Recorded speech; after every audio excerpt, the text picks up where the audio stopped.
मैं आप तमाम लोगों का स्वागत करता हूं, वेलकम करता हूं उर्दू एजुकेशन 0.2 के इस नए लेटेस्ट और धमाकेदार वीडियो में।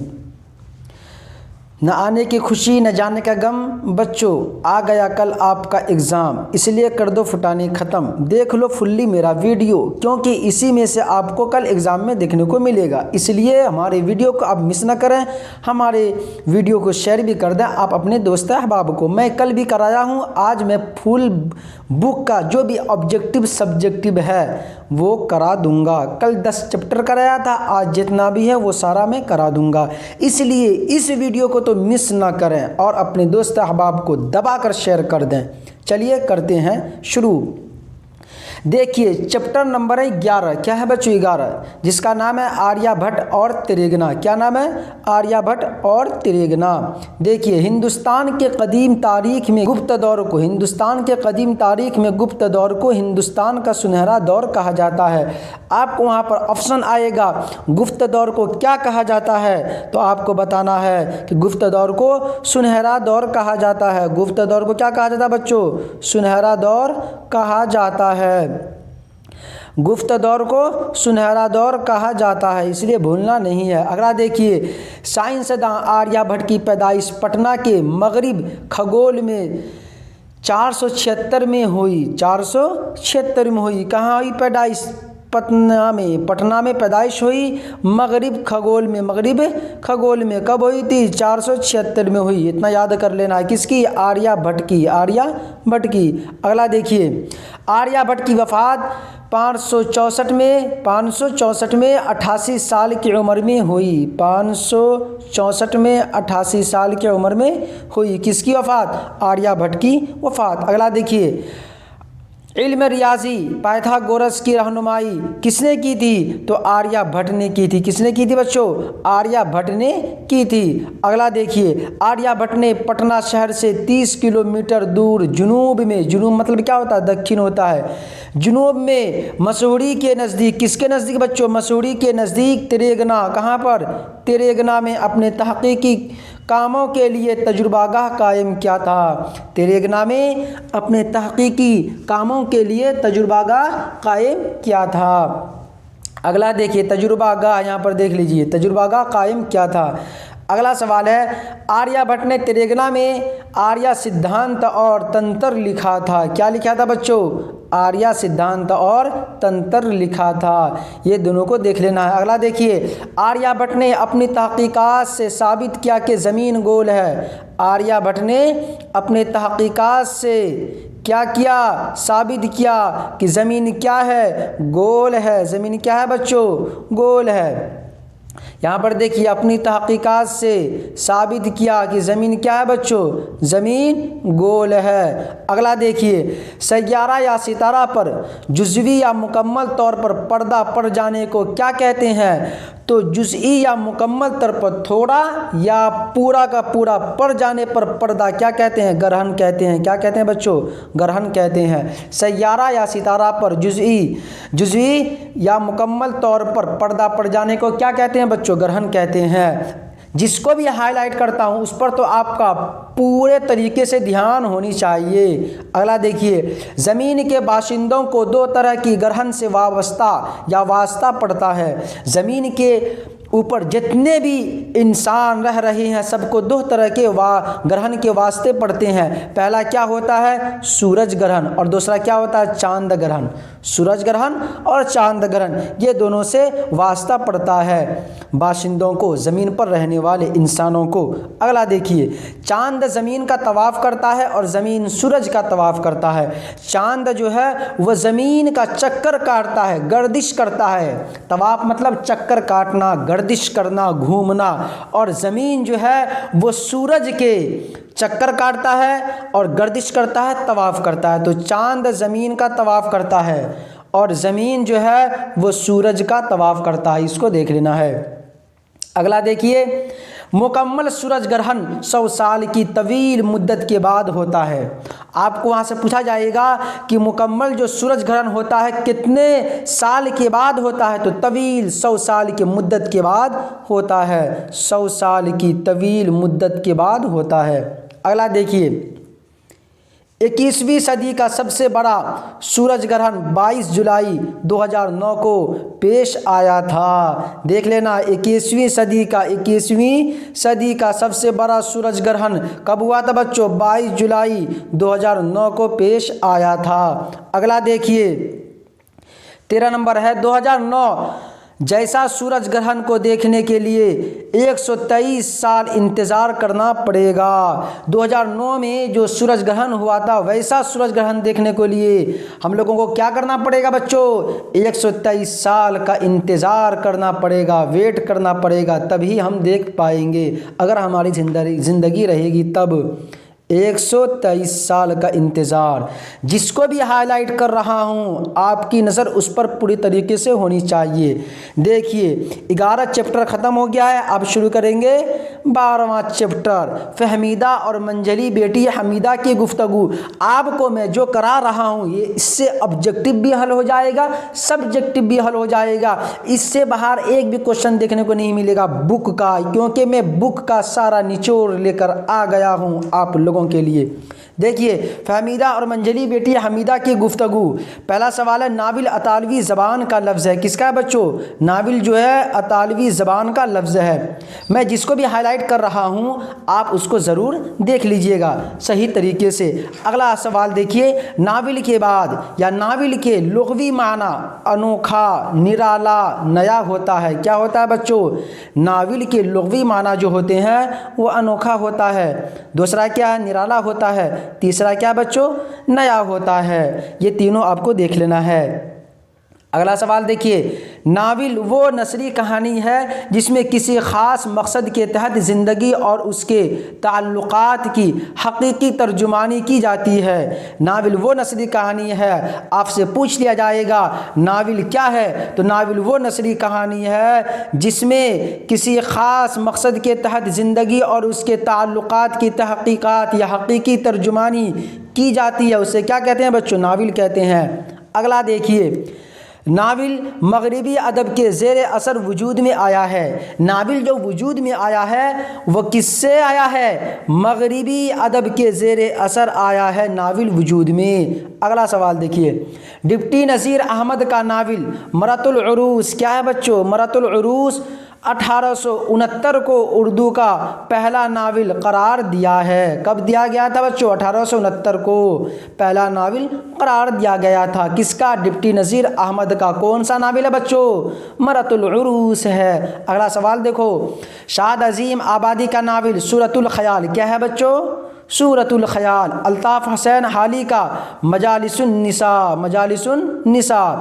शाद अजीम आबादी का नाविल का नाम है सूरतुल ख़याल। आप दिमाग में बैठा लीजिए क्या है बच्चों? सूरतुल ख़याल। और अल्ताफ़ हुसैन हाली का है मजालिसुन निसा।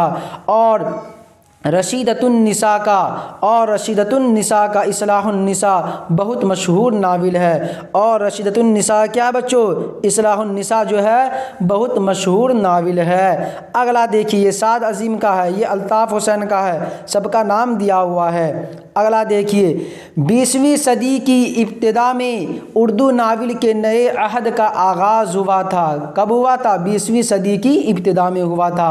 8 नंबर सवाल देखिए, डिप्टी नज़ीर अहमद की पैदाइश कब हुई थी? 6 दिसंबर 1836 को ज़िला बिजनौर के अफजलगढ़ कस्बा में हुई थी। 6 दिसंबर 1836 को क्या हुई थी? पैदाइश हुई थी। किसकी? डिप्टी नज़ीर अहमद की। ज़िला कौन था बच्चों? बिजनौर के अफजलगढ़ कस्बा में हुई। बिजनौर ज़िला था, उसी का अफजलगढ़ कस्बा में पैदाइश हुई थी। अगला सवाल देखिए, डिप्टी नज़ीर अहमद के वालिद का नाम सआदत अली था। क्या था बच्चों? सआदत अली था। किसका? डिप्टी नज़ीर अहमद के वालिद मतलब अब्बू, बाप जो होता है उसे कहते हैं वालिद।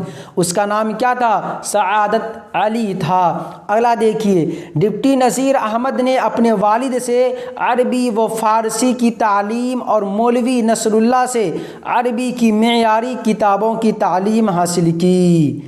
देखिए डिप्टी नज़ीर अहमद ने अपने वालिद से जो तालीम हासिल की थी, किसकी की थी? अरबी व फ़ारसी की, अरबी की थी और फ़ारसी की तालीम। और मौलवी नसरुल्लाह से, किससे? मौलवी नसरुल्लाह से अरबी की मेयारी किताबों की तालीम हासिल की। किसने? डिप्टी नज़ीर अहमद ने।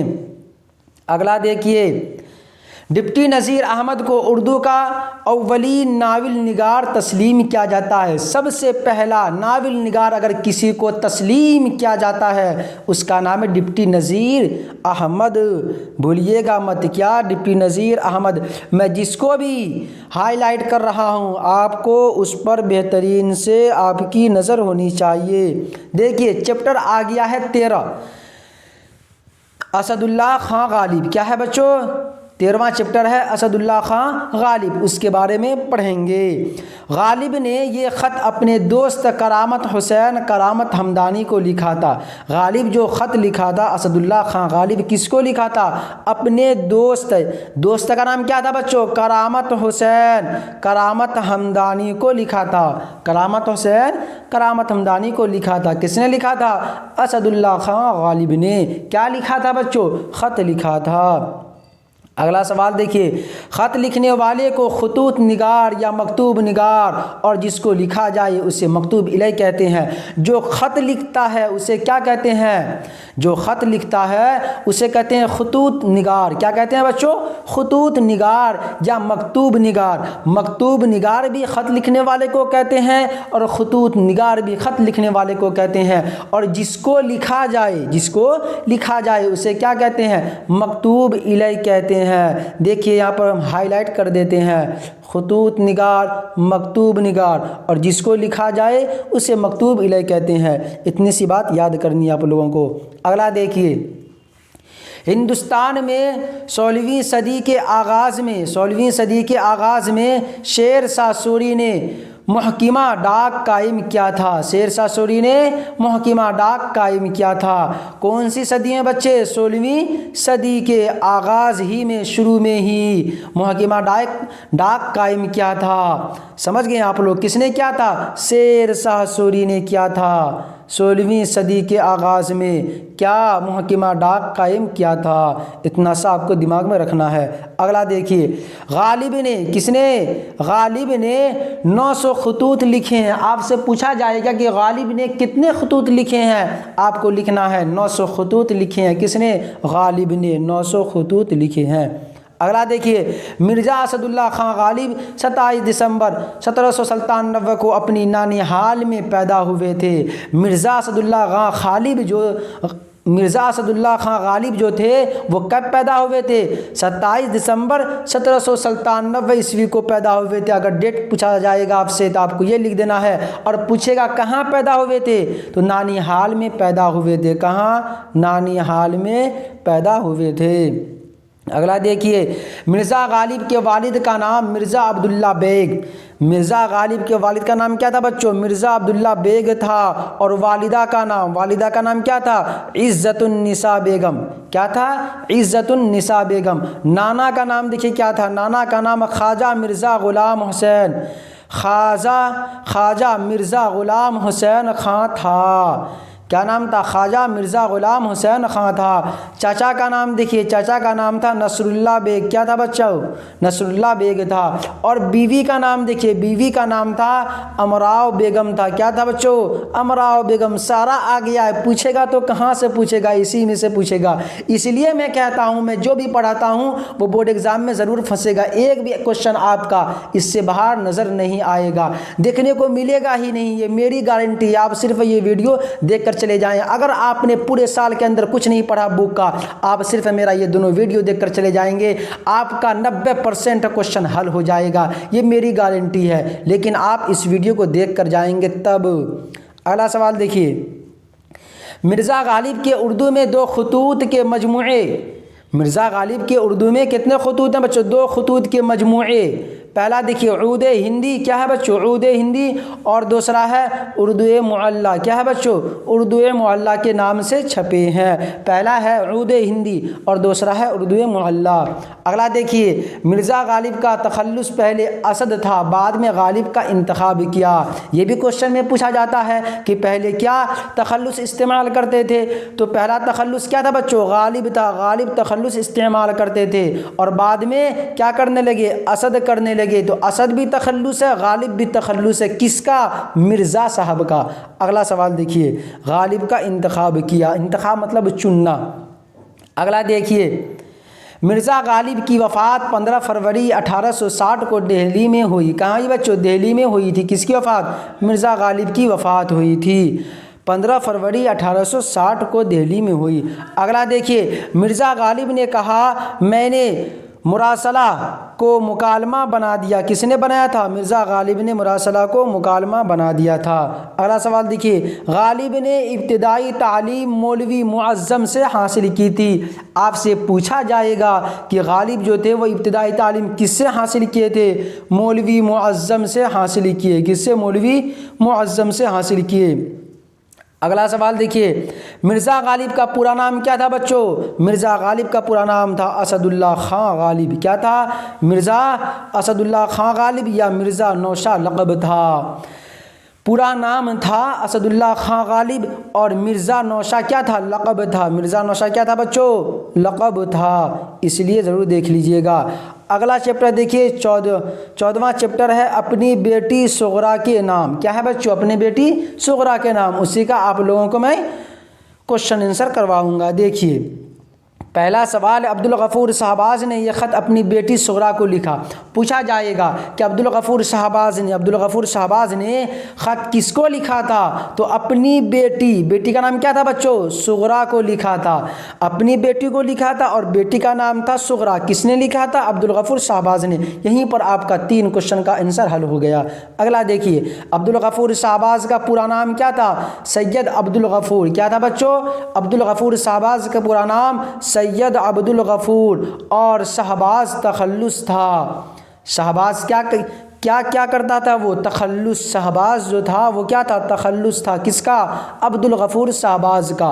अब्दुल गफ़ूर शहबाज में शहबाज क्या है, तखल्लुस है और पूरा नाम था सैयद अब्दुल गफ़ूर। अगला सवाल देखिए अब्दुल गफ़ूर शहबाज की शादी 20 साल की उम्र में शमसुन्निसा, कितनी साल की उम्र में बच्चों, 20 साल की उम्र में किससे शादी हुई थी, शमसुन्निसा खातून साकिन बाड़ा पटना के साथ हुई थी। वो रहने वाली कहाँ थी, साकिन बाड़ा। कहाँ, साकिन बाड़ा पटना के साथ हुई। किसकी शादी, अब्दुल गफ़ूर शहबाज की शादी किससे, शमसुन्निसा से। कितने साल की उम्र में, 20 साल की उम्र में। अगला सवाल देखिए अब्दुल गफ़ूर शहबाज उर्दू अखबार दारुस सल्तनत 1880 के मुदीर थे जो ईस्ट इंडिया कंपनी के ज़ेर एहतमाम निकलता था। किसके, ईस्ट इंडिया कंपनी के ज़ेर एहतमाम निकलता था। आपको देख लेना है। अगला देखिए ओध पंज लखनऊ, अल पंज पटना और ओध अखबार लखनऊ में मज़ामीन लिखा करते थे। ये जो लिखा गया था ओध पंजा कहाँ पर, ओध पंच जो लिखा गया कहाँ पर, लखनऊ में, और अल पंच पटना में, और ओध अखबार जो है ये कहाँ लिखा गया था बच्चों, ये भी लखनऊ में लिखा गया था। अगला देखिए अब्दुल गफ़ूर शहबाज का इंतकाल 30 नवंबर 1908 में हुआ था। इंतकाल जो हुआ था 30 नवंबर को हुआ था 1908 में। अगला देखिए अब्दुल गफ़ूर की तसानीफ़ में रुबाइयात, क्या है बच्चों, तसानीफ़ में रुबाइयात शहबाज, ख़यालात शहबाज, तफ़रीहुल क़ुलूब और बाक़ियात शहबाज मशहूर हैं। ये सब क्या है, मशहूर हैं। ये सब को याद कर लेना है, कम से कम देख लेना है ताकि आपसे ऑब्जेक्टिव एक भी मिस न हो। अगला देखिए शहबाज नज़ीर हाली अकबर के मुक़ल्लिद थे। किसके मुक़ल्लिद थे बच्चों, अकबर के मुक़ल्लिद थे। कौन, शहबाज नज़ीर अकबर के मुक़ल्लिद थे। अगला देखिए बेगम भोपाल की तलब पर शहबाज 1905 में भोपाल गए थे। जब बेगम ने दावत दिया था किसको, शहबाज को, उनकी तलब की वजह से।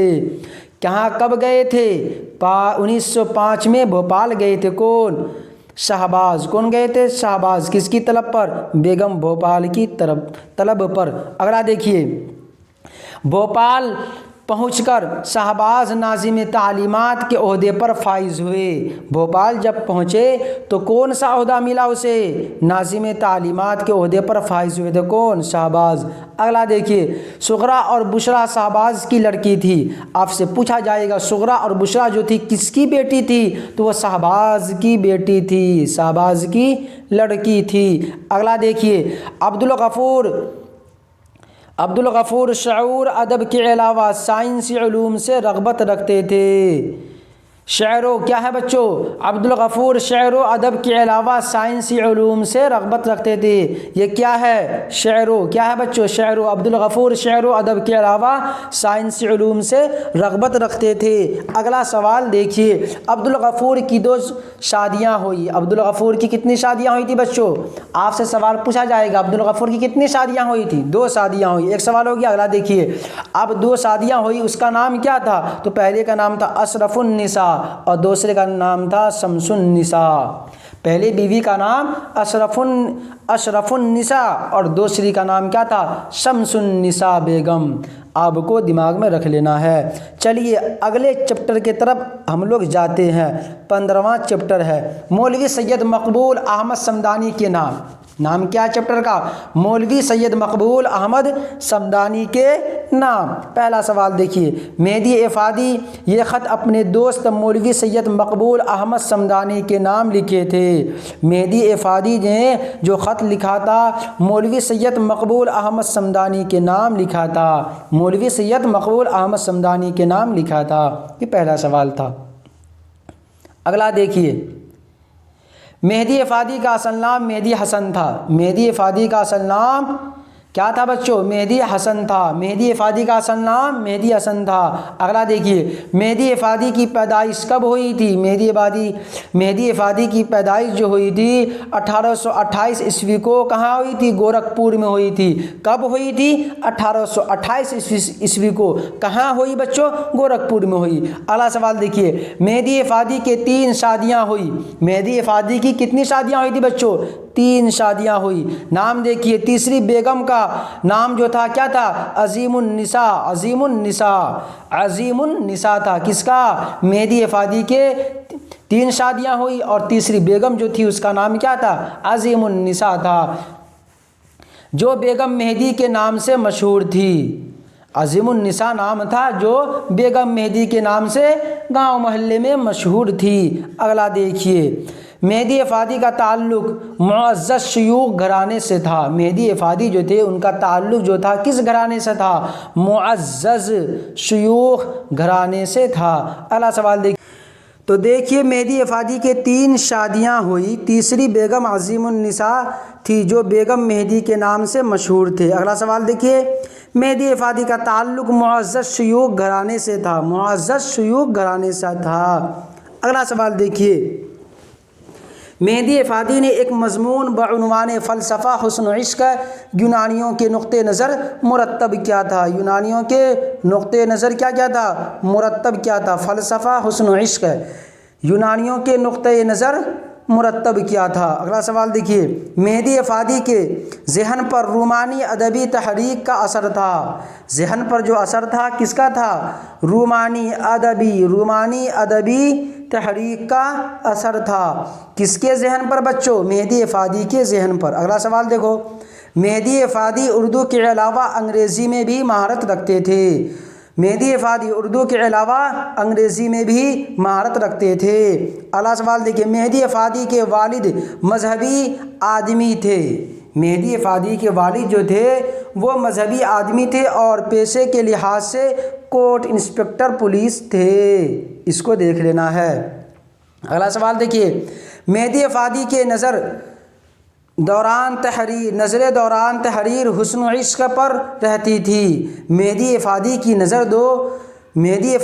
नज़र जो ज़्यादातर रहती थी किस पर रहती थी? तहरीर हुस्न इश्क़ पर रहती थी। अगला देखिए, मज़ामीन मेहदी की अहम ख़ुसूसियात दिलकशी है। मज़ामीन मेहदी के अहम खुसूसियात दिलकशी है। अगला सवाल देखिए, मेहदी अफादी 3 शादियाँ की। मेहदी अफादी कितने शादियाँ की थी बच्चों? 3 शादियाँ की थी। इसको ही दिमाग में रख लेना है। अगला देखिए 16वां चैप्टर है इंटरव्यू। क्या है बच्चों? इंटरव्यू है। बेदी का पहला अफसानवी मजमुआ क्या था? दाना व दाम। क्या था बच्चों? दाना व दाम। पहला अफसानवी मजमुआ क्या था? दाना व दाम। किसका? बेदी का।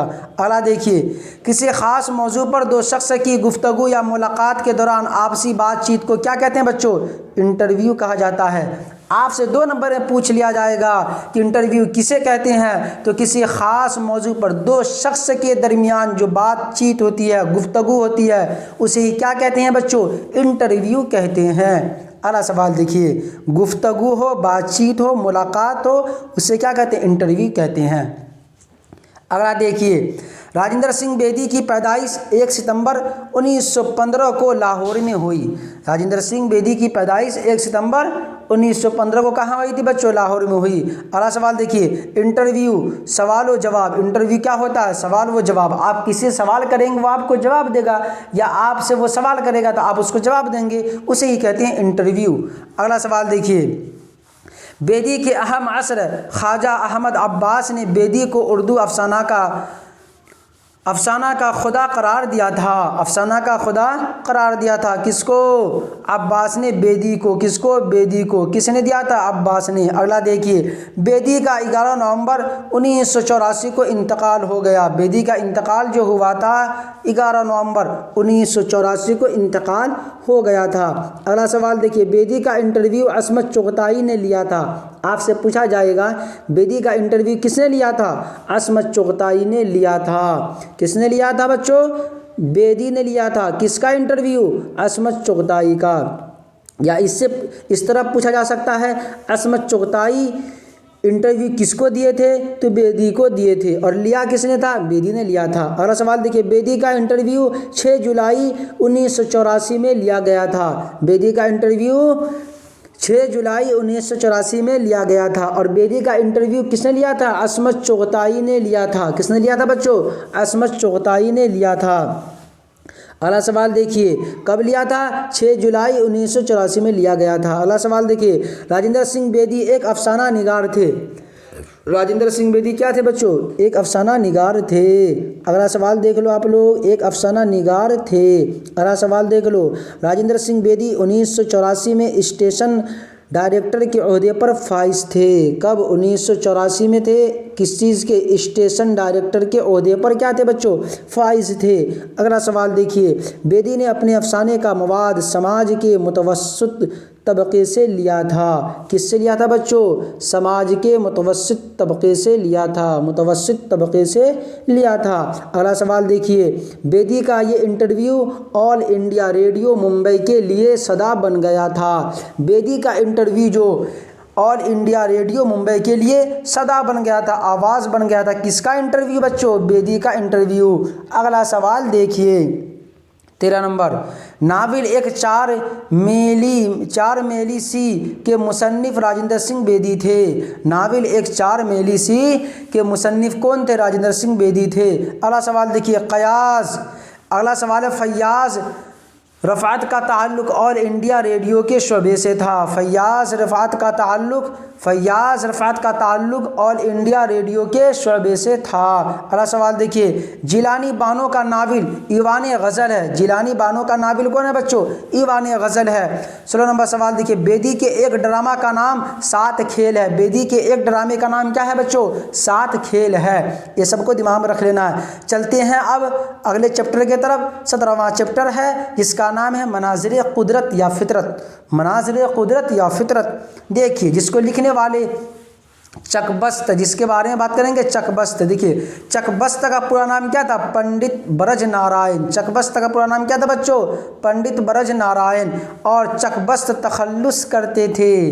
चकबस्त क्या करते थे बच्चों? तखल्लुस करते थे।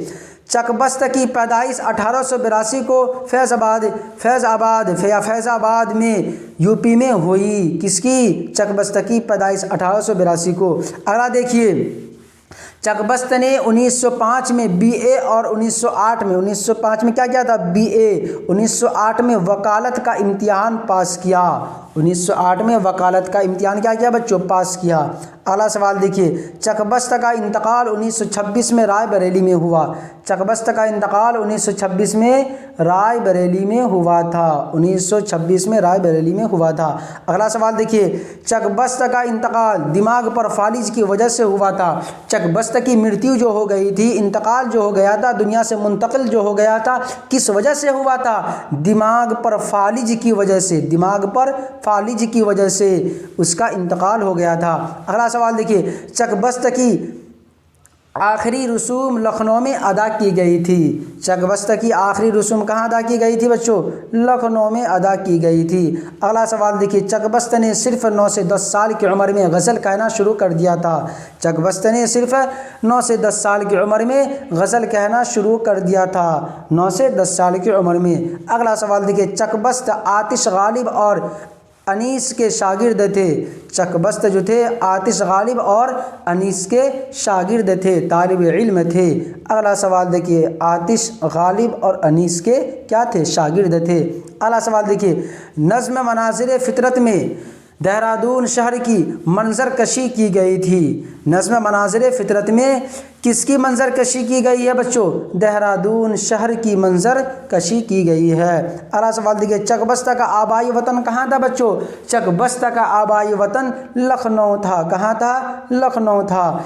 जदीद नज़्म का आगाज़ अल्ताफ़ हुसैन हाली ने किया था। जदीद नज़्म का आगाज़ जो किया था, किसने किया था? अल्ताफ़ हुसैन हाली ने किया था। अगला सवाल देखिए, अल्लामा इकबाल को 20वीं सदी का अजीम तरीन शायर माना जाता है। अल्लामा इकबाल को 20वीं सदी का अजीम तरीन शायर माना जाता है। अगला सवाल देखिए, चकबस्त की मनाज़िर फ़ितरत हमारी निसाब में शामिल है। चकबस्त की मनाज़िर फ़ितरत हमारी निसाब में शामिल है। हमारी निसाब में क्या है बच्चों? शामिल है। अगला सवाल देखिए, अगला चैप्टर आ गया 18। क्या बच्चों? 18वां चैप्टर आ गया जिसका नाम है इंडिया गेट। क्या बच्चों? India Gate. देखिए, जगन्नाथ आज़ाद 5 दिसंबर 1918 को ऐसी खेल या ईसा खेल, क्या है बच्चों? जगन्नाथ आज़ाद 5 दिसंबर 1918 को ईसा खेल मयान वाली पाकिस्तान में पैदा हुए थे। ईसा खेल क्या है बच्चों? ईसा खेल मयान वाली पाकिस्तान में क्या हुए थे? पैदा हुए थे। कौन? जगन्नाथ आज़ाद। कब हुए थे? 5 दिसंबर 1918 को। अगला सवाल देखिए, जगन्नाथ आज़ाद का 25 जुलाई 2004 को दिल्ली में इंतकाल हो गया था। 25 जुलाई था 2004 को। कहाँ इंतकाल हुआ था बच्चों? जगन्नाथ आज़ाद का दिल्ली में हुआ था। किसका? जगन्नाथ आज़ाद का। अगला सवाल देखिए, जगन्नाथ आज़ाद के वालिद तुलूक चंद महरूम शायर थे। तुलूक चंद महरूम शायर थे। किसके? जगन्नाथ आज़ाद के वालिद। अगला सवाल देखिए, मुग़ल बादशाह शाहजहाँ ने ताजमहल की तामीर करवाई। मुग़ल बादशाह शाहजहाँ ने किसकी तामीर करवाई थी बच्चों? तो ताजमहल की तामीर करवाई थी। किसने? मुग़ल बादशाह शाहजहाँ ने। मुग़ल बादशाह शाहजहाँ ने। अगला सवाल देखिए, जगन्नाथ आज़ाद के वालिद पेशे से एक उस्ताद थे। क्या थे बच्चों? एक टीचर थे, उस्ताद थे। अगला सवाल देखिए, जगन्नाथ आज़ाद ने पंजाब यूनिवर्सिटी से फ़ारसी ज़बान व अदब में ऑनर्स की डिग्री हासिल की थी। किसने? जगन्नाथ आज़ाद ने। कौन सा यूनिवर्सिटी बच्चों? पंजाब यूनिवर्सिटी से। अगला सवाल देखिए, जगन्नाथ आज़ाद मुहक्किक की हैसियत से माहिर इक़बालियात कहलाते थे। मुहक्किक की हैसियत से माहिर इक़बालियात कहलाते थे। अगला सवाल देखिए, इंडिया गेट दिल्ली में है। कहाँ पर है बच्चों? इंडिया गेट दिल्ली में है। इंडिया गेट की तामीर अंग्रेज़ों ने की है। किसने की है बच्चों? अंग्रेज़ों ने की है। इंडिया गेट ग़ुलामी की निशानी है। किसकी निशानी है बच्चों? ग़ुलामी की निशानी है। अगला सवाल देखिए, जगन्नाथ आज़ाद तक़सीम मुल्क के बाद 1947 में दिल्ली आ गए थे। जब मुल्क का तकसीम हुआ था उसी वक्त जगन्नाथ आज़ाद 1947 में कहाँ आ गए थे? दिल्ली आ गए थे। अगला सवाल देखिए, जगन्नाथ आज़ाद एक शायर थे। क्या थे बच्चों? एक शायर थे। कौन? जगन्नाथ आज़ाद। अगला सवाल है, जगन्नाथ आज़ाद जम्मू कश्मीर यूनिवर्सिटी में शुअबा उर्दू के ओहदे पर फाइज थे। कौन? जगन्नाथ आज़ाद। कौन सा यूनिवर्सिटी बच्चों? जम्मू कश्मीर यूनिवर्सिटी में। किसके ओहदे पर? उर्दू के ओहदे पर फाइज थे। शुअबा उर्दू के ओहदे पर फाइज थे। अगला सवाल देखिए, जगन्नाथ आज़ाद के वालिद का नाम तुलूक चंद महरूम था। जगन्नाथ आज़ाद के वालिद का नाम क्या था बच्चों? तुलूक चंद महरूम था। इसको भी आपको दिमाग में रख लेना है। चलिए चलते हैं अगले चैप्टर की तरफ। 19 चैप्टर 19वां है हम नौजवान हैं। हम नौजवान हैं इसलिए आप लोग क्वेश्चन आंसर में आग लगा दीजिए। कोई भी क्वेश्चन आएगा आपसे मिस नहीं होनी चाहिए, और जो मैं पढ़ा रहा हूँ आपको इसी में से देखने को मिलेगा। टेंशन लेने का नहीं। अगर आप पूरे साल कुछ भी नहीं पढ़े हैं, आप सिर्फ मेरा दोनों वीडियो देखकर चले जाएं, आपका एक क्वेश्चन भी मिस नहीं होगा बुक से। अगला सवाल देखिए, हम नौजवान हैं। परवेज़ शाहिदी का असल नाम सैयद इकराम हुसैन था। परवेज़ शाहिदी का असल नाम क्या था बच्चों? सैयद इकराम हुसैन था। परवेज़ शाहिदी का असल नाम सैयद इकराम हुसैन था। अगला सवाल देखिए, परवेज़ शाहिदी के वालिद का नाम सैयद अहमद हुसैन था। सैयद अहमद हुसैन था। परवेज़ शाहिदी के वालिद का नाम सैयद अहमद हुसैन था। अगला सवाल देखिए, परवेज़ शाहिदी की पैदाइश 30 सितंबर 1910 को लोधी कटरा पटना सिटी में हुई थी। परवेज़ शाहिदी की पैदाइश 30 सितंबर 1910 को कहाँ हुई थी? लोधी कटरा पटना सिटी में हुई थी। ये भी दिमाग में आपको रख लेना है। अगला सवाल देखिए, परवेज़ शाहिदी के वालिद ज़मींदार, शायर और अदीब थे। ज़मींदार, शायर भी थे और अदीब भी थे। किसके वालिद बच्चों? परवेज़ शाहिदी के वालिद। अगला सवाल देखिए, परवेज़ शाहिदी का 5 मई 1968 में इंतकाल हो गया था। 5 मई 1968 में इंतकाल हो गया था। किसका? परवेज़ शाहिदी का। अगला सवाल देखिए, परवेज़ शाहिदी की शादी आला तालीम फजीलतुन्निसा बेगम से हुई थी। जो आला तालीम हासिल की हुई थी जिसका नाम था फजीलतुन्निसा, उसी से शादी हुई। किसकी? परवेज़ शाहिदी की शादी हुई थी। किससे हुई थी? फजीलतुन्निसा बेगम से हुई थी। अगला सवाल देखिए, परवेज़ शाहिदी 1958 में शोबा उर्दू कलकत्ता यूनिवर्सिटी से वाबस्ता हो गए थे। शोबे उर्दू कलकत्ता यूनिवर्सिटी से वाबस्ता हो गए थे। कौन? परवेज़ शाहिदी। कब? 1958 में। अगला सवाल देखिए, परवेज़ शाहिदी के 2 शायरी मजमूए रक़्स हयात। पहला क्या है बच्चों? 2 शायरी मजमूए। पहला है रक़्स हयात और दूसरा है तसलीस हयात के नाम से शाये हुए हैं। तसलीस हयात के नाम से शाये हुए हैं। अगला सवाल देखिए, परवेज़ शाहिदी के वालिदैन परवेज़ शाहिदी के तालिब इल्मी के ज़माने में ही इस दारे फ़ानी से रुखसत हो गए थे। परवेज़ शाहिदी के वालिदैन परवेज़ शाहिदी के तालिब इल्मी के ज़माने में ही, जब परवेज़ शाहिदी इल्म हासिल कर ही रहे थे, उसी ज़माने में उसके वालिदैन जो थे वो इस दारे फ़ानी से दारे बक़ा पहुँच गए। ज़माने में ही इस दारे फ़ानी से रुखसत हो गए, इंतकाल हो गए, मर गए, चले गए। अगला सवाल देखिए, अगला चैप्टर आ गया 20वां चैप्टर, बिजली का खंभा। क्या है बच्चों? बिजली का खंभा। पहला क्वेश्चन है, निदा फाजली 65 या 1964 को ग्वालियर में पैदा हुए थे। कौन? निदा फाजली पैदा हुए थे। कब हुए थे? 1964 या 65 में। कहाँ हुए थे बच्चों? ग्वालियर में पैदा हुए थे। यहीं पर 3 क्वेश्चन आपका बन गया है। अगला सवाल देखिए, निदा फाजली ने MA उर्दू और हिंदी में किया। किसमें किया? MA उर्दू और हिंदी में किया था। कौन? निदा फाजली ने। अगला सवाल देखिए, बिजली का खंभा एक आज़ाद नज़्म है। कैसा नज़्म है बच्चों? बिजली का खंभा एक आज़ाद नज़्म है। आपको ऑप्शन आएगा ज़रीफ़ाना नज़्म है या इनमें से कोई नहीं, इनमें से सभी, तो आपको ऑप्शन लगाना है। वहाँ पर सही होगा क्या? आज़ाद नज़्म है। किसका? बिजली का खंभा। अगला सवाल देखिए, नज़्म बिजली का खंभा में साइंसी इजादात की तरफ इशारा किया गया है। साइंसी इजादात की तरफ इशारा किया गया है। किसमें? बिजली के खंभा में। नज़्म बिजली का खंभा में। ये भी आपको ध्यान में रखना है। अगला सवाल देखिए, नज़्म बहुत आसान थी पहले, मैं उरूज व ज़वाल की तरफ इशारा किया गया है। नज़्म बहुत आसान थी पहले, इसमें जो इशारा किया गया किसकी तरफ किया गया बच्चों? उरूज व ज़वाल की तरफ इशारा किया गया है। उरूज व ज़वाल की तरफ इशारा किया गया। अगला सवाल देखिए, थक हार कर नज़्म आखिर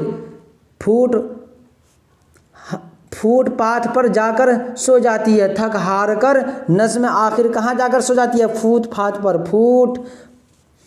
पर जाकर सो जाती है। कौन? नज़्म। अगला सवाल देखिए, थक हार कर नज़्म आखिर पाथ पर जाकर सो जाती है। अगला सवाल देखिए, निदा फाजली जदीद दौर के मशहूर शायर हैं। निदा फाजली जदीद दौर के मशहूर शायर हैं। अगला सवाल देखिए, निदा फाजली के वालिद वालिदा कराची यानी पाकिस्तान में जा बसे। निदा फाजली के वालिद वालिदा कराची यानी पाकिस्तान में जा बसे। अगला सवाल देखिए, निदा फाजली ने कमज़ोर और पसमानदा तबके के मसाइल को अपनी तहकीकात में उभारा है।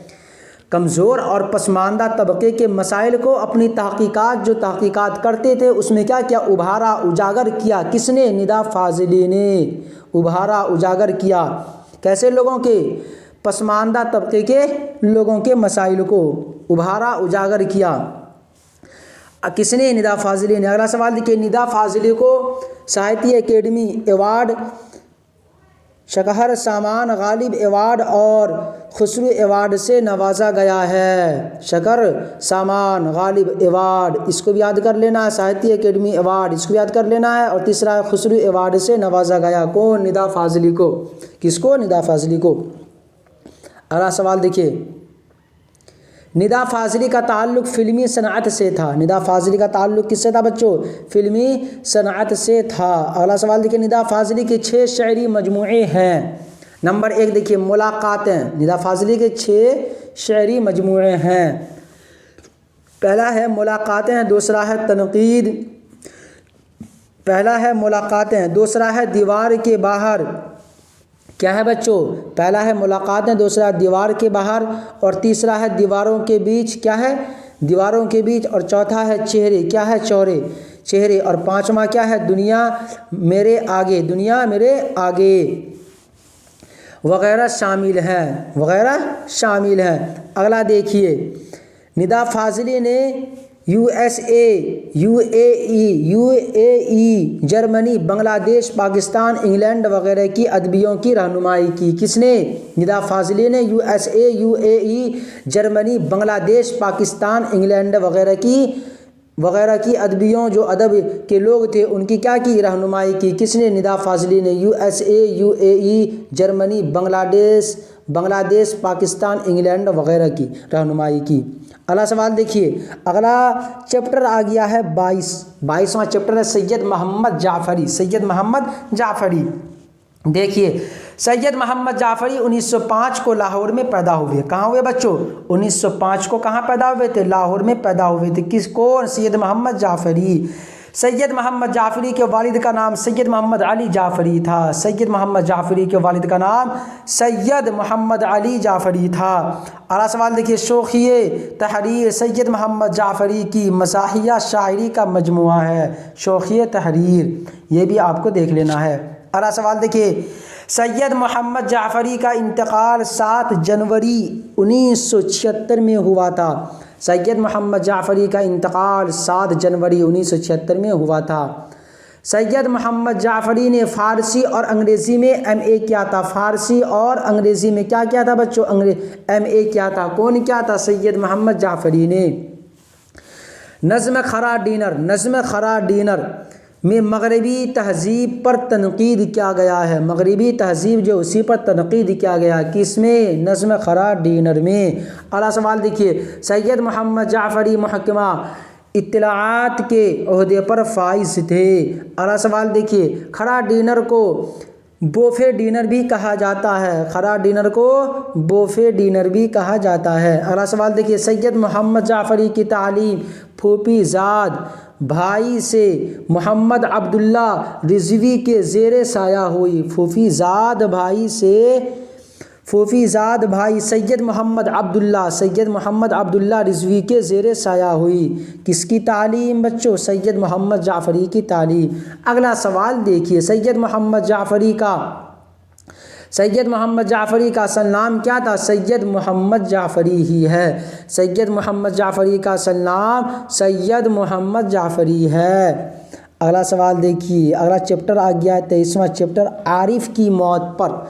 आरिफ की मौत पर पहला सवाल है, गालिब का पूरा नाम असदुल्ला खां गालिब था। गालिब का पूरा नाम असदुल्ला खां गालिब था। ये पीछे भी ये सवाल जा चुका है।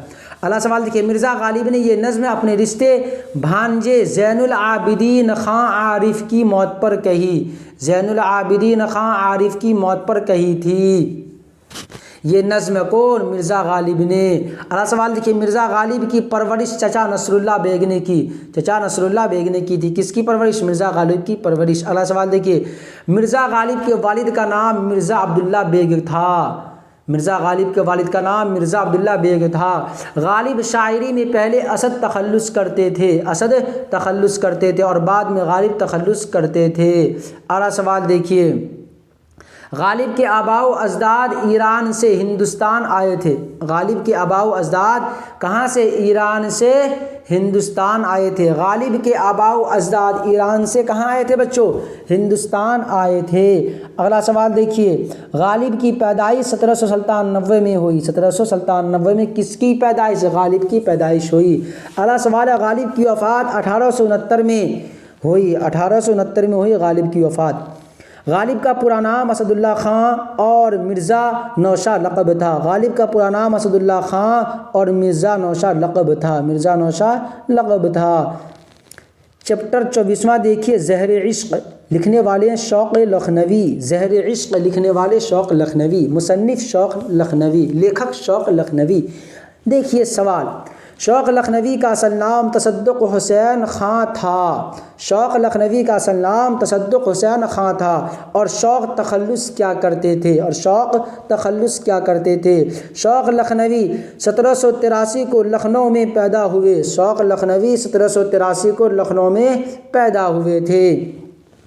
अगला सवाल देखिए, शौक़ लखनवी के वालिद आगा अली कहाँ थे? जो एक नामोर तबीब थे। शौक़ लखनवी के वालिद आगा अली थे, जो एक नामोर तबीब थे। नामोर तबीब थे। कौन? शौक़ लखनवी के वालिद आगा अली थे। शौक़ लखनवी के वालिद जो एक नामोर तबीब थे। तबीब मतलब होता है डॉक्टर। क्या होता है बच्चों? डॉक्टर होता है। अगला सवाल देखिए, शौक़ लखनवी वाजिद अली शाह के ओहदे। शौक़ लखनवी वाजिद अली शाह के अहद हुकूमत में शाही मुआलिज थे। अगला सवाल है बच्चों, शौक़ लखनवी वाजिद अली शाह के अहद हुकूमत में शाही मुआलिज थे। क्या थे? शाही मुआलिज थे। कौन? शौक़ लखनवी वाजिद अली शाह के अहद हुकूमत में शाही मुआलिज थे। अगला सवाल देखिए, शौक़ लखनवी का इंतकाल 1871 में लखनऊ में हुआ। अगला सवाल है, शौक़ की मसनवियाँ ज़हर इश्क़, पहला है ज़हर इश्क़, बिहार इश्क़ और फ़रेब इश्क़ काफ़ी मकबूल हैं। ज़हर इश्क़, बिहार इश्क़, फ़रेब इश्क़ काफ़ी मकबूल हैं। बहार इश्क़, ज़हर इश्क़, बहार इश्क़, फ़रेब इश्क़ काफ़ी मकबूल हैं। अगला सवाल देखिए, मिर्ज़ा शौक़ का ख़ानदानी पेशा तबाबत का था। तबाबत होता है डॉक्टर का पेशा था। कारोबार जो था किसका था? डॉक्टरी का। मिर्ज़ा शौक़ के ख़ानदान में मिर्ज़ा शौक़ का ख़ानदानी पेशा जो था तबाबत डॉक्टर का था। अगला सवाल देखिए, उर्दू की पहली मसनवी पदम राव है। पहली मसनवी क्या है बच्चों? पदम राव है। इसको तो देखकर जाना है आप लोगों को। 25वां चैप्टर देखिए, दारुल खिलाफत ज़ैनुल मुलूक में बका वली का पहुँचना। 25वां चैप्टर है बच्चों, दारुल खिलाफत ज़ैनुल मुलूक में बका वली का पहुँचना। पहला सवाल है, दिया शंकर नसीम का असल नाम दिया शंकर कोल था। दिया शंकर कोल था क्या असल नाम? अगला सवाल है, दिया शंकर नसीम के वालिद का नाम गंगा प्रसाद था। गंगा प्रसाद था वालिद का नाम। किसका नाम बच्चों? वालिद का नाम गंगा प्रसाद था। अगला सवाल देखिए, दिया शंकर नसीम 1811 को लखनऊ में पैदा हुए। अगला सवाल देखिए, दिया शंकर नसीम के वालिद कश्मीरी पंडित थे। अगला सवाल देखिए, दिया शंकर नसीम का इंतकाल 1845 में लखनऊ में हुआ। दिया शंकर नसीम का इंतकाल 1845 में लखनऊ में हुआ। दिया शंकर नसीम आतिश लखनवी के शागिर्द थे। आतिश लखनवी के शागिर्द थे। कौन? दिया शंकर नसीम की शोहरत की वजह गुलजार नसीम है। नसीम की शोहरत की वजह कौन है? गुलजार नसीम है। अगला चैप्टर देखिए 26वां, जज्बे इश्क़ ग़ुलाम हमदानी मसहफ़ी मसहफ़ी की पैदाइश 1748 को अमरोहा यूपी में हुई। कहाँ हुई बच्चों? अमरोहा में हुई। कब? 1748 में। अगला सवाल देखिए, मसहफ़ी की फ़ारसी और उर्दू में 8 दीवान हैं। कितने हैं बच्चों? 8 दीवान हैं। मसहफ़ी की मसनवी बहरुल मुहब्बत, पहला क्या है बच्चों? बहरुल मुहब्बत बहुत मशहूर है। अगला सवाल देखिए, मसहफ़ी का इंतकाल 1824 को लखनऊ में हुआ। मसहफ़ी का इंतकाल 1824 को लखनऊ में हुआ। अगला सवाल देखिए, मसहफ़ी का पूरा नाम ग़ुलाम हमदानी मसहफ़ी था। ग़ुलाम हमदानी मसहफ़ी था। यहाँ पर टाइपिंग मिस्टेक हो गया है, मसफ़ी लिखा हुआ है, लेकिन ये असल क्या है? मसहफ़ी है। इसलिए इस पर दिमाग आपको नहीं लगाना है। मैं सही पढ़ रहा हूँ, आप लोगों को सही बता रहा हूँ। मसहफ़ी के शागिर्द मीर ज़मीर, मीर खलीक, आतिश लखनवी और असीर थे। मसहफ़ी के शागिर्द कौन थे? मीर ज़मीर, मीर खलीक, आतिश लखनवी और असीर थे।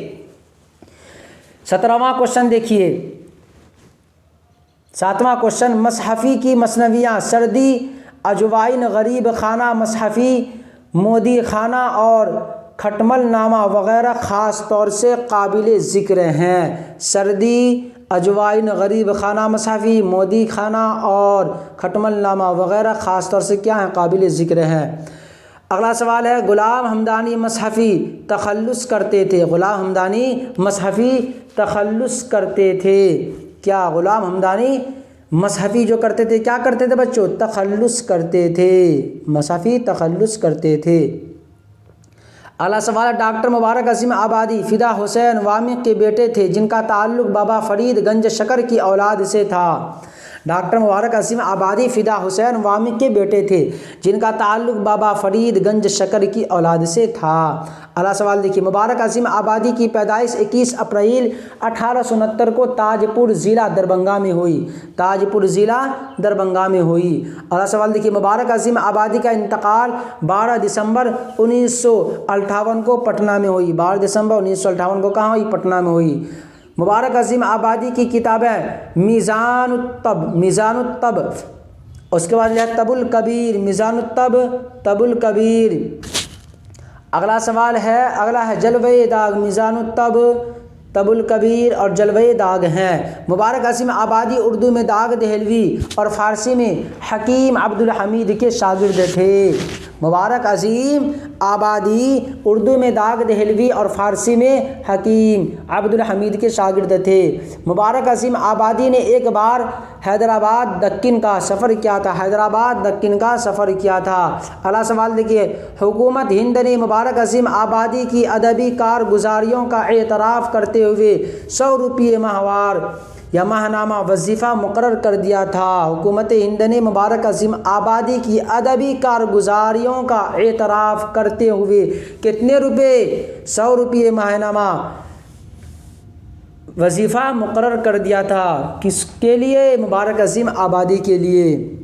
अगला सवाल देखिए, अगला चैप्टर है अहमद फ़राज़। अहमद फ़राज़ की पैदाइश 1933 को पेशावर में हुई। 1933 को पेशावर में हुई। अगला सवाल है, अहमद फ़राज़ को कराची यूनिवर्सिटी से डॉक्टर ऑफ लिटरेचर की एजाज़ी डिग्री से नवाजा गया था। एजाज़ी डिग्री से नवाजा गया था। अगला सवाल देखिए, अहमद फ़राज़ अपनी मौत से पहले 2009 को दरभंगा बिहार तशरीफ़ लाए थे।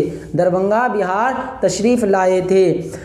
अहमद फ़राज़ रूमानी मिजाज के शायर थे। रूमानी मिजाज के शायर थे। 5वां सवाल है, अहमद फ़राज़ पेशावर यूनिवर्सिटी में लेक्चरर थे। पेशावर यूनिवर्सिटी में लेक्चरर थे। अहमद फ़राज़ का इंतकाल पटना में हुआ। Ahmad Faraz National Book Foundation Pakistan के मैनेजिंग डायरेक्टर थे। मैनेजिंग डायरेक्टर थे नेशनल बुक फाउंडेशन पाकिस्तान के। अगला सवाल है, अहमद फ़राज़ अपनी मौत से कुछ ही दिन पहले वो बिहार के दरभंगा ज़िला के मुशायरे में तशरीफ़ लाए थे। बिहार के दरभंगा ज़िला के मुशायरे में तशरीफ़ लाए थे। कौन? अहमद फ़राज़, मौत से कुछ ही दिन पहले। अगला सवाल देखिए, अहमद फ़राज़ की शायरी के 12 मजमूए शाये हैं। कितने? 12 मजमूए शाये हैं। किसके? अहमद फ़राज़ के। 29वां चैप्टर देखिए, हसन नईम। हसन नईम का असल नाम सैयद हसन था। हसन नईम का असल नाम सैयद हसन था। हसन नईम की पैदाइश 6 जनवरी 1924 को पटना में हुई। 6 जनवरी 1924 को पटना में हुई। हसन नईम का इंतकाल 12 फरवरी 1991 को मुंबई में हुआ। 12 फरवरी 1991 को मुंबई में हुआ। अगला सवाल देखिए, हसन नईम गालिब इंस्टीट्यूट दिल्ली के डायरेक्टर थे। हसन नईम गालिब इंस्टीट्यूट दिल्ली के क्या थे? डायरेक्टर थे। कौन? हसन नईम। हसन नईम हिंदुस्तान के वजारत खारिजा से वाबस्ता थे। वजारत खारिजा से वाबस्ता थे। कौन? हसन नईम हिंदुस्तान के। अगला सवाल है, हिंदुस्तान हसन नईम ने इब्तिदा में फ़नी और उरूज़ी निकात फसीहुद्दीन बल्खी से सीखा था। फसीहुद्दीन बल्खी से सीखा था। अगला चैप्टर है 30वां, परवीन शाकिर। परवीन शाकिर 24 नवंबर 1952 को कराची पाकिस्तान में पैदा हुए। 24 नवंबर 1952 को पाकिस्तान में पैदा हुए। कौन? परवीन शाकिर। अगला सवाल देखिए, परवीन शाकिर की असलाफ का वतन हिंदुस्तान के लहरिया सराय दरभंगा में था। सराय दरभंगा में था। परवीन शाकिर के वालिद सैयद साकिब हुसैन थे। परवीन शाकिर के वालिद सैयद साकिब हुसैन थे। अगला सवाल देखिए, परवीन शाकिर ने कराची यूनिवर्सिटी से 1971 में PhD की डिग्री हासिल की थी। कहाँ से? कराची यूनिवर्सिटी से। कब? 1971 में। परवीन शाकिर की शादी अपने खालाजाद भाई डॉक्टर नसीर अली से हुई थी। खालाजाद भाई डॉक्टर नसीर अली से हुई थी। परवीन शाकिर का 1989 में तलाक हो गया था। 1989 में तलाक हो गया था। किसका? परवीन शाकिर का। परवीन शाकिर की वफ़ात 26 दिसंबर 1994 को इस्लामाबाद के नज़दीक एक सड़क हादसे में हुई थी। सड़क हादसे में हुई थी इस्लामाबाद के नज़दीक। कब हुई थी? 26 दिसंबर 1994 को। परवीन शाकिर के शायरी मजमूए का नाम खुशबू। पहला क्या है? खुशबू, सदबर्ग और ख़ुद कलामी है। सदबर्ग और ख़ुद कलामी है। परवीन शाकिर ने कराची यूनिवर्सिटी से अंग्रेज़ी और लिसानियात में MA किया था। अंग्रेज़ी और लिसानियात में MA किया था। परवीन शाकिर की इब्तिदाई तालीम घर पर ही हुई। परवीन शाकिर की इब्तिदाई तालीम कहाँ हुई बच्चों? घर पर ही हुई। 11 नंबर देखिए, परवीन शाकिर अपने नाम में शाकिर तखल्लुस करते थे। परवीन यहाँ शागिर्द लिखा हुआ है लेकिन ये शाकिर है। क्या बच्चों? शाकिर है। परवीन शाकिर अपने नाम में शाकिर तखल्लुस करते थे। शाकिर जो करते थे क्या करते थे बच्चों? तखल्लुस करते थे। मैं आप लोगों को टोटल 30 चैप्टर का ऑब्जेक्टिव सब्जेक्टिव करा दिया हूँ। अगर कोई भी बच्चा जो पूरे साल कुछ ना पढ़ा हो, ये 30 चैप्टर देखकर चला जाए, मैं गारंटी के साथ कहता हूँ उससे एक भी क्वेश्चन नहीं छूटेगा, एक भी क्वेश्चन मिस नहीं होगा, बशर्ते कि वीडियो को देख कर जाए। इसलिए आप लोग हमारे वीडियो को देखिए और दोस्त अहबाब को शेयर भी कर दीजिए ताकि उसका भी कुछ भला हो जाए, उसका भी कुछ नंबर बढ़ जाए।